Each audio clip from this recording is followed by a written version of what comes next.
Allah berfirman tentang kaum Quraisy. Dan jika mereka, orang-orang musyrik, melihat sesuatu tanda, mukjizat, mereka berpaling dan berkata, ini adalah sihir yang terus-menerus. Quran Surah Al-Qamar 54, ayat 2.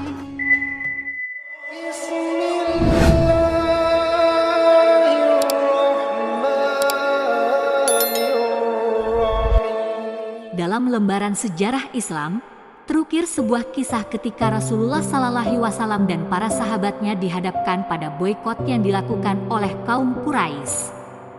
Kisah ini memperlihatkan ketangguhan Rasulullah dan kesetiaan para pengikutnya di tengah cobaan yang amat berat. Mari kita menjelajahi peristiwa bersejarah ini, menggali hikmah dan pelajaran yang terkandung dalam perjuangan Rasulullah selama masa boikot tersebut. Di awal kemunculan Islam di tanah Makkah pada masa lalu, terhampar sebuah kisah pahit yang menggambarkan keteguhan dan ujian umat Islam. Pada tahun ke-7 kenabian, di bulan Muharram, Rasulullah dan kaumnya dari Bani Hashim dan Muthalib menghadapi cobaan berat, pemboikotan yang dilancarkan oleh suku Quraisy. Pemboikotan ini, sebagai strategi politik kaum musyrik Makkah, menjadi puncak dari perlawanan mereka terhadap pesan Islam yang baru saja muncul. Rasulullah dan para pengikutnya dipisahkan dari masyarakat, menghadapi isolasi dan kelaparan selama 3 tahun lamanya. Dalam keadaan sulit inilah, keimanan dan kesabaran mereka diuji tanpa henti. Namun, di balik bayang-bayang kegelapan boikot, tersembunyi cerita ketabahan, persatuan, dan tumbuhnya nilai-nilai kebenaran. Mari kita menyusuri perjalanan berliku kaum muslimin dalam menghadapi ujian berat ini, di mana cahaya keimanan dan keteguhan hati mereka meresapi setiap langkah perjalanan di tanah Makkah yang penuh tantangan. Di Makkah yang penuh kekacauan, Abu Sufyan, Abu Jahal, dan Umayyah bin Khalaf merencanakan tindakan drastis untuk meredam pesatnya dakwah Rasulullah. Mereka, sebagai pemimpin Quraisy yang khawatir akan pengaruh Islam, memutuskan untuk melakukan pemboikotan yang akan menjadi ujian berat bagi Nabi Muhammad dan umat Islam dalam pertemuan gelap di malam yang sunyi. Mereka merancang skema pemboikotan yang merenggut hak-hak dasar kaum muslimin.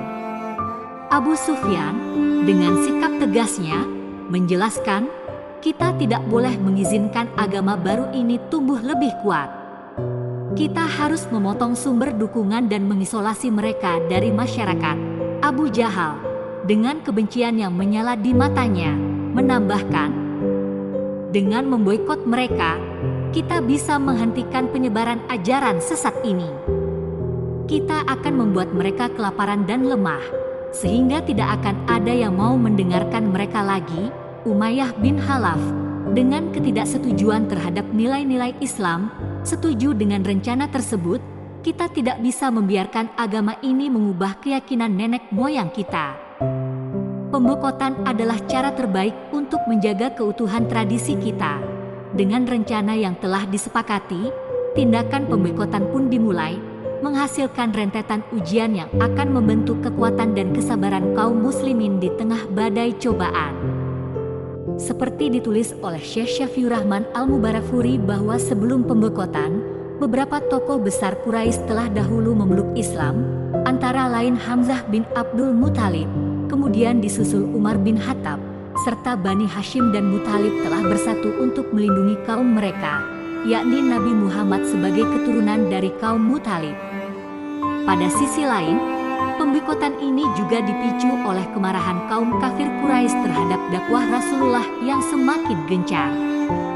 Kaum kafir Quraisy tidak senang dengan ajaran Islam yang mengajak mereka untuk meninggalkan penyembahan berhala mengganti dengan menyembah Allah Subhanahu wa Ta'ala. Pemimpin Quraisy khawatir bahwa dakwah Rasulullah akan mengancam kedudukan mereka sebagai pemimpin politik dan ekonomi di Makkah. Sementara itu, penyebab boikot terhadap Rasulullah dan sukunya dikarenakan Umar bin Khattab dan Hamzah akan menarik beberapa kaum untuk takluk dan mengikuti agama Islam. Lebih dari itu, keduanya sangat membela Rasulullah dan sahabat-sahabatnya, serta Islam telah menyebar luas di kabilah-kabilah Quraisy. Mendapati politik yang mulai tidak stabil, maka suku Quraisy segera berkumpul untuk mengadakan rapat di kampung Bani Kinanah. Dalam rapat itu, merencanakan konspirasi dengan cara membuat perjanjian yang ditujukan kepada Bani Hashim dan Bani Abdul Muthalib. Isi perjanjian membuat kaum Muthalib dan Hashim menderita. Rasulullah dan kaumnya diboikot dari aktivitas perekonomian, perdagangan, dan sebagainya. Dalam Sirah Nabawiyah, Ibnu Hisham mendokumentasikan ada 4 poin penting dalam boikot tersebut. Pertama, suku Quraisy tidak boleh menikahi wanita-wanita dari Bani Hashim dan Bani Abdul Muthalib. Kedua, mereka tidak boleh menikahkan putri-putri mereka dengan orang-orang dari Bani Hashim dan Bani Abdul Muthalib. Ketiga, mereka tidak boleh menjual apapun kepada Bani Hashim dan Bani Abdul Muthalib. Dan keempat, mereka tidak boleh membeli apapun dari Bani Hashim dan Bani Abdul Muthalib. Perjanjian pemboikotan tersebut ditulis dalam selembar papan yang digantung di Ka'bah dan berisi kesepakatan dan ketetapan dari orang-orang Quraisy untuk memboikot Bani Hashim dan Bani Muthalib. Perjanjian boikot ini ditulis oleh Bagid bin Amir bin Hashim. Bagid adalah salah seorang tokoh Quraisy yang menentang penyebaran agama Islam. Perjanjian ini dibuat dengan tujuan untuk memaksa Bani Hashim dan Bani Muthalib untuk meninggalkan Nabi Muhammad dan kembali ke ajaran nenek moyang.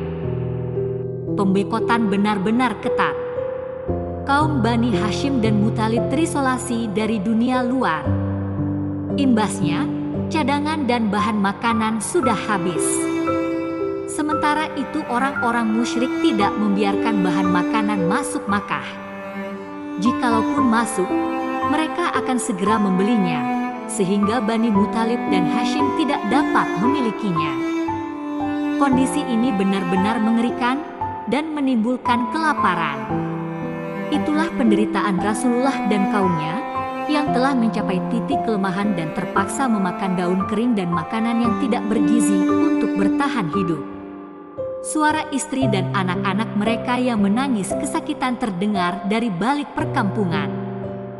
Pernah suatu waktu, Hakim bin Hizam, keponakan dari istri Nabi yaitu Khadijah, datang ke Makkah untuk memberikan gandum pada bibinya. Namun Abu Jahal memergokinya dan melarang membawa gandum tersebut dibawa. Hingga akhirnya keduanya berselisih tegang. Di tengah kondisi kelaparan tersebut, suku Quraisy tidak peduli dengan keadaan Bani Hashim dan Bani Muthalib selama boikot berlangsung. Tidak memberikan bantuan apapun, bahkan jika Bani Hashim dan Bani Muthalib sedang sakit atau kelaparan mereka biarkan. Kondisi ini berlangsung selama 3 tahun. Nabi dan kaumnya diasingkan dan isolasi guna menghentikan dakwah Rasulullah. Di tengah heningnya malam di Mekah, ketika keputusasaan mulai merajalela di kalangan muslim yang tengah menghadapi boikot yang berat, tiba-tiba terdengar gemuruh yang menderu. Dan datanglah pertolongan Allah, bisikan hati mereka seolah dijawab oleh takdir yang tak terduga. Rasulullah memberitahukan kepada Abu Thalib untuk menyampaikan pesan ini kepada kaum Quraisy. Allah Ta'ala telah mengutus rayap-rayap sebagai tentaranya, ujar Rasulullah dengan penuh keyakinan. Mereka akan memakan lembaran perjanjian boikot tersebut, namun yang tersisa hanyalah sedikit yang di dalamnya masih tersimpan kalimat zikir, lafaz Allah, dengan namamu ya Allah, dan yang padanya terdapat kata Allah tidak dimakannya. Abu Thalib, terkejut dan bingung, memandang Rasulullah dengan mata penuh tanda tanya. Namun, di balik keraguannya, ia pun merasakan getaran kuat kepercayaan dari ucapan sang Nabi. Malam berganti pagi, dan kabar tentang mukjizat yang terjadi disampaikan oleh Abu Thalib kepada orang-orang Quraisy seraya berkata, "Jika Rasulullah berdusta akan kami biarkan kalian berbuat sesuka hati kalian kepadanya, namun jika dia benar, hendaklah kalian menghentikan boikot dan kezaliman kalian kepada kami."